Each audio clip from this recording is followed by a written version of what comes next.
Hello, everyone. You're listening to the Socially Desi Show, the podcast that motivates you to live, create, and inspire. If this is your first time here, welcome. On our show, we discuss tips and strategies with our guest speakers on how to tackle problems related to personal growth, mental health, relationships, business and entrepreneurship, and health and fitness. So hit that subscribe button and go check out our website at sociallydesi.com for more of such content. Today, I'm joined by Mr. Mahesh Shukla. He's the founder and CEO of PayMe India. PayMe India is an RBI registered NBFC company, and their financial services are extended to corporate employees who need quick lending options with the lowest interest rates.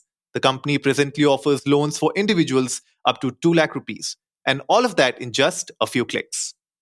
Mr. Mahesh has an experience of over a decade, and he has closely worked with reputed firms in the domain of finance and investments such as Bank of America, Barclays Shared Services, and so on. His expertise extended to credit evaluation, product development, equity research, market research, and financial modeling. So, with that, I would like to welcome Mahesh on the show. Hi, Mahesh. How are you? Thanks, Anurag. I am doing good. Hope you are doing good too.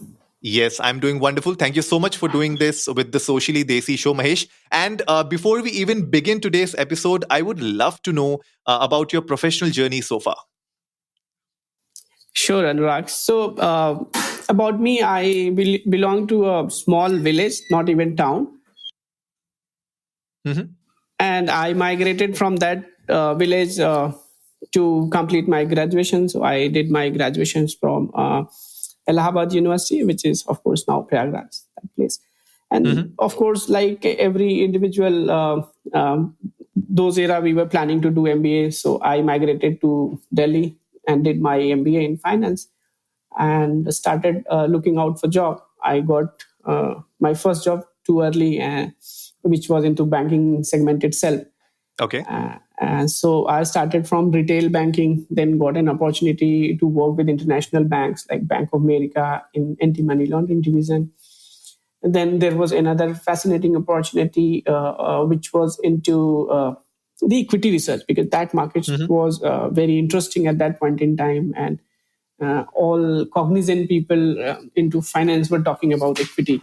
So I got to work with Deutsche Bank in equity research division. I worked Okay. there for almost 3 years, though it Mhm. was a bad phase of life as well as of the sector, because that is the time when the subprime started and equity market was not doing Mm. good. But yeah, that was a learning. Uh, Post everything got settled, I got an opportunity to work with Barclays. So in Okay. Barclays, it was a really very challenging role, which I was into. Mhm. I was offered a division wherein I had to do lots of research around the emerging fintechs, because that Okay. was the era when fintechs have started emerging in Western countries. Mhm. And some of them have even started doing far better as compared to the banks. Now, our bank was also concerned that how they should tackle these fintechs, how they should probably get attached with fintech so that Okay. they can get benefit. Mhm. So I was reading, researching, creating, publishing papers around it, talking to the management, talking to the founders around the Mm. ideas. Mm. And that is where I realized that in India as well, there is a great potential of starting with a fintech company, because Mm. this Mm. market is completely opened up and we now have the required infrastructure which is needed to probably support a fintech company. So that Yeah. was the Yeah. time I quit my job and I started Mhm. with PayMe India. And it's been Wonderful. around I five think years I've been managing PayMe India. wonderful, wonderful. I think that research turned out to be a blessing in disguise for you. Yeah, definitely, yes. So, what was the inspiration behind PayMe, apart from doing all the research when you were there, and apart from understanding the fintech market in India and trying to do something in this field? What were the other inspiration that led you to start PayMe India? I think that question is directly to the heart. So, yes, how it happens that every founder had a story and there was some problem Hmm. which he is trying to solve. Hmm. Hmm. That problem was something, a personal problem as well in past. So that has been the same for me as well. As I told you that I migrated from a small place in Hmm. search of Hmm. job to a bigger city. Uh, though I was lucky enough to get my first job in a few trials. Mm-hmm. But it took me 3 years to get my first credit card. Oh, okay. Hmm. And that was the phase, and that was the timing when I needed the credit very much, because anytime I was planning to go back to my hometown, maybe I wanted to give something to my family. It could be a smaller thing, maybe a mobile and all, Hmm. but Hmm. the savings were not so strong, of course the earnings as well, that I could afford it. And that is where you need some sort of credit, so that you can get these small things either financed or maybe Hmm. afford Hmm. it by a financial support and pay it in EMIs. But as I told you, that it took me 3 years to get my first credit card, and that was the problem. When I look back into the market in 2016, 15, the problem was still there. Hmm. So Hmm. that is where I decided to bring in something which can solve that problem. Maybe it can solve the pain of the early professionals. So Hmm. the idea was to give them a credit so that they can fulfill that kind of requirement, even if it's an early professional, even if it's a blue collar or gray collar worker, or Hmm. maybe a Hmm. groomed professional. So that is where the Pay Media's journey started. Wonderful, wonderful. And I also believe that, when you try to solve a real life problem, it really helps you to penetrate into the market better, understand your customers better. And when you, as a founder, yourself face those issues in your professional life, you understand it more clearly than, people who don't really understand the problem. So I really, appreciate that. So, this actually gives me a great segue to get into the meat of the discussion today. So, to everyone listening out there, we are talking about the BNPL market in India, which stands for Buy Now, Pay Later. I'm sure a lot of us must have already been using a BNPL in our daily usage, but may not be aware of the nitty gritties. But Mahesh, the COVID-19 situation has actually brought a paradigm shift in India's digital payments landscape. And it has led to a rise of several sub industries in which BNPL is also a part of. So, I would like to understand from you what is the current BNPL landscape in India, and how do you see this growing in the Indian context? Yeah. So BNPL has started years back, Hmm. though it's being used into a limited spaces now. So like maybe you are going to buy a mobile phone that everybody would have faced. You Hmm. visited to a mall and then you liked the mobile phone. Now the vendor is pushing you that why don't you go for an EMI, and Right. it's a zero cost EMI. You don't have to pay Hmm. anything else. Uh, I think most of us would have not understood at that point in time, but that is the place wherein we have become a customer of BNPL. So that is Hmm. what BNPL is. So you can buy anything which you want to buy as of now, and then you can pay it later, maybe as per the agreed term, in EMIs or without EMIs, one go. These all are the beauties of the product. Right. So, as I said, that it is being used for limited products so far at the limited spaces. But Hmm. yeah, Hmm. going forward, what we foresee, the way the digital payments have been adopted by the consumer base, the Indian masses, it has a really great potential. Hmm. Hmm. And what I foresee that BNPL will be used in next couple of months and years in each and every small purchases of a customer's life. Hmm. Hmm. So what is driving it? One is the ease of payment. That okay, of course, you can make the payment in just a click, not Correct. even entering the card, entering the things, or Hmm. maybe Hmm. the cash was again it's almost gone from the market. So Right. that kind of easiness it is bringing. That is where the Hmm. customers would prefer this product. Secondary, a cognizant customer now wants to understand that where is he spending his money, Hmm. Hmm. right?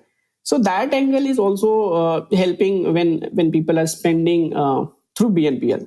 So Hmm. that Hmm. gives me a gut feeling that going forward, a majority of the expenditure people will be doing using BNPL facilities.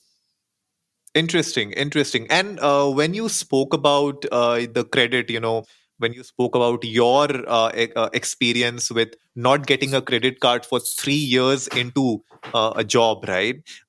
This actually led me to figure out something, and I was looking at this data online, which shows that in India, still there are only 6 to 7 crore Indians who have access to credit, Yeah, which means almost 90% of Indians still do not have access to credit, yeah, right? yeah. Now, That's the irony. Yeah. yeah. So now, what I would like to understand from you is, does this gives BNPL an opportunity to disrupt the cards market?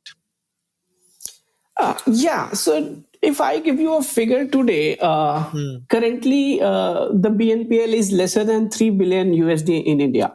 Hmm. And Hmm. in next 5 years, the expectation is that it will go tenfolds year on year. Probably it will be touching to 50 billion by 26 in India. Wow. So Okay. that is the kind of growth we are expecting from this product.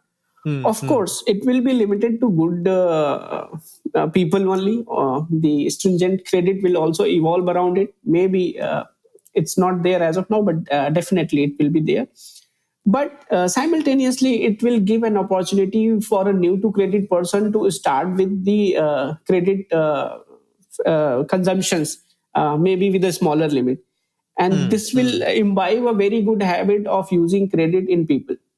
So those who would be able to manage it in a good way, definitely they would emerge as a very nice customer to the industry, and probably they will manage their financials well as well in future. Of course, I mean, once you start with a credit, and from there you can actually build your CIBIL score, get it Yeah. to a good number, and that is where you become a credible customer for all the banks and other services where you can actually go and take loans and take credits. So this actually makes me wonder, what sort of regulatory challenges do you see around BNPL in India currently? Yeah, so there has been dust around it. I would admit Hmm. that. So Hmm. there are companies who are doing it because there is no regulatory control so far. Even Hmm. Hmm. the RBI is not clear that which way we have to do it. But yes, they are mulling over. There are committees working on it, and soon it will get regulated by RBI. Since it's a lending product, it must be Hmm. regulated by RBI, and all the norms which a lender should follow should be followed. Hmm. Maybe the KYC norm, the anti-money laundering norm, the interest norms, the collection norms, everything would be followed by the lenders. So we are eagerly waiting for the decision from RBI, and I am sure that Hmm. it will get regulated in the in the month of December itself. So in January we will get more clarity around BNPL product from the regulator. But currently, what is the state of the regulatory things that you have seen? What is the current state right now? So, so far, some of the facilitators, I would not say them lenders, some of the facilitators are Hmm. misusing the KYC norms as well. So, they are making it too easy for the customers. Easy money is always harmful. There is no credit Hmm. Hmm. evaluation which is happening. Maybe it may put a customer into debt trap. Also, Right. there are some Hmm. certain violation of KYC norm that you don't know to whom you are lending. Hmm. So Hmm. these kind of loopholes are there so far. But yes, Hmm. as I said, that soon this will get regulated. But how do these facilitators manage NPAs? Because I'm sure with even small credits, you end up, like you said, there's a debt trap, and then there are loopholes which are currently being exploited. How do you manage NPAs in that case? Uh, I'm certainly not sure that how they are managing their Hmm. NPAs, because Hmm. one of the good angle which a lender has got, that if someone is defaulting, then Hmm. that report gets published into the bureaus, and the other lender gets to know that okay, that customer is not a good customer, not paying Hmm. on time. Hmm. And that is the incentive a customer gets if he is a regular payer, that the others would also get to know if in case he's requesting a loan from them, that okay, his behavior has been superb. Most of the BNPL providers are not getting that kind of reporting mechanism so far. So the Okay. only option they have, that they are blocking you from that platform. For an Hmm. example, I am an e-commerce platform, and you've been using my platform for purchases. If Hmm. you will default from this platform, maybe I'll block you to use my platform, as well Hmm. as that Hmm. credit facility from that facilitator would also get blocked. So that is one how they are controlling the NPS. Hmm. Also, for Hmm. most of the companies, not the bigger one, there are some bigger one as well who has been doing it from ages. But there these new entrants. For them, it's still in a pilot phase. So they must be Correct. having some calculative risk which they are taking from as of Hmm. now. Hmm. Yeah, because this actually, when you say it like that, when individual platforms can ban you or can bar you for a certain period of time from using the platform if you default. In that case, also, there's still a gray area where customers can actually have multiple accounts on different platforms. Like, if there are, let's say, 5 or 6 BNPL players, I can have accounts on all these platforms, and maybe that again gives a loophole where I may get into an NPA on all the platforms. And still there is no strict action taken, because right now what all they can do is they can just restrict me or bar me from their own particular platform. Yeah, yeah. So that is where the formalization is coming in, the Hmm. regulations coming in. So now, of course, there will be dual reporting to the Hmm. Hmm. bureaus, and probably it will be difficult for the consumer base who is defaulting on a BNPL product to get any further loan, be it an Hmm. education loan or car loan or house loan. So that True. may emerge soon. True. True. So while we are talking about customers, Mahesh, I would love to know from you. Please share a few tips with our audiences today, who all are planning to start their journey into the BNPL space. Maybe they want to become a customer, they want to sign up for a platform. What would be your tips for all the audience today if they want to start this journey? Yeah, I think my advice would be to use the credit as you use salt in your food.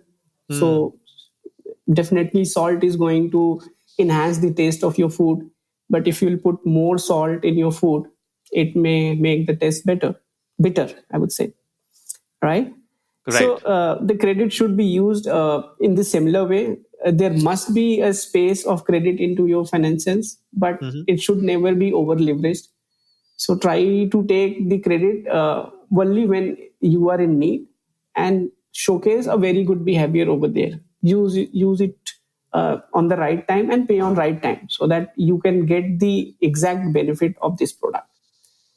Don't get trapped by so many easy options that okay, the credit Hmm. is very easy, let's go and grab it. That Hmm. is the mistake what credit card industry has done years back.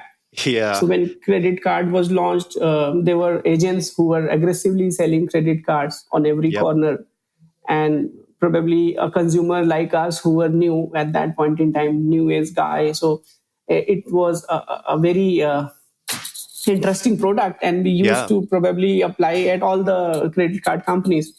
And sometimes we were feeling that it is an status symbol, that okay, I have 5 credit Hmm. cards from all the Yeah.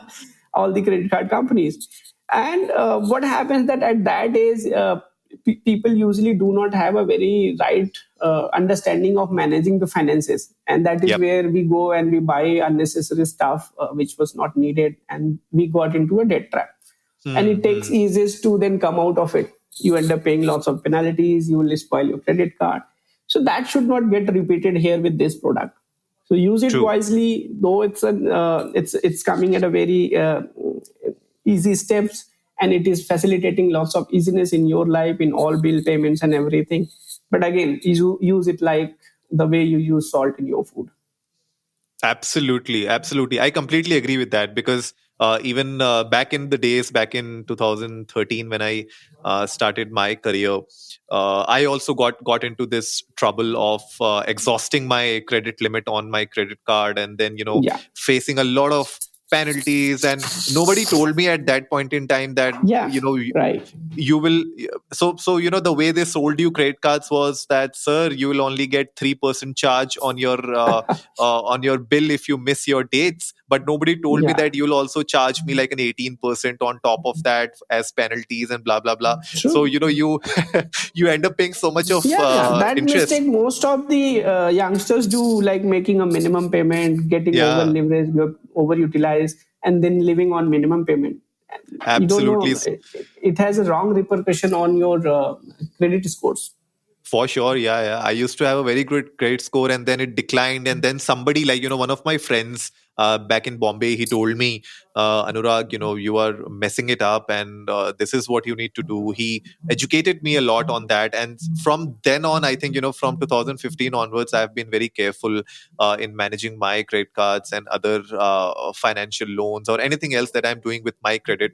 So I think, people listening today, you guys should also take heed of what Mahesh has just told us, that it's like salt, and जैसे कहते हैं कि स्वाद अनुसार use करिए, आप उसको वैसे ही the same thing goes with your credit limit also. Please make sure that you use it to an extent where you can actually pay back the money. Don't you over exhaust your limits where you are not able to return the money, and then you get into the debt trap. And debt trap, by debt trap we mean is penalties and interest rates going up, and at the end of the day you will realize that the amount that you took, you are actually paying more in interests rather than paying back the principal. So that is really important. Thank you so much, Mahesh, for that tip. I think a lot of our users would have gained good insights on that. uh, Thank before you. we before we close today's episode, I would love to know, because you spoke about the trends in BNPL, where it's multiplying tenfolds in the next few years. I would love to know how do you see BNPL taking over the cards market, because cards market is still huge. How do you Yeah. see that transition happening? How do you see that transition happening? Yeah, so if we talk about the trends, if we see in Western countries, it has already overshadowed the cards market. So the BNPL has Hmm. already gone beyond the cards market's total Hmm. Hmm. outstanding. And gradually, the BNPL is still growing and the card is on the declining streak. Hmm. Hmm. So in India also, I am strongly believing that the same trend would get followed. So of course, not 100% that it, but again, it will eat a maximum portion of the credit card market in long run. Interesting. Interesting. Wonderful. So, any closing remarks, Mahesh, on how you see BNPL happening in India, and also how PayMe India is working towards in the BNPL space? Yeah, so when we started with our BNPL product, as I said, that BNPL is also coming with lots of restriction that you can Hmm. use it on certain portals, you can use it on certain websites only. So that freedom is not there at the consumer's end, that he can or she can use it as per their discretion on the portals he or she wants.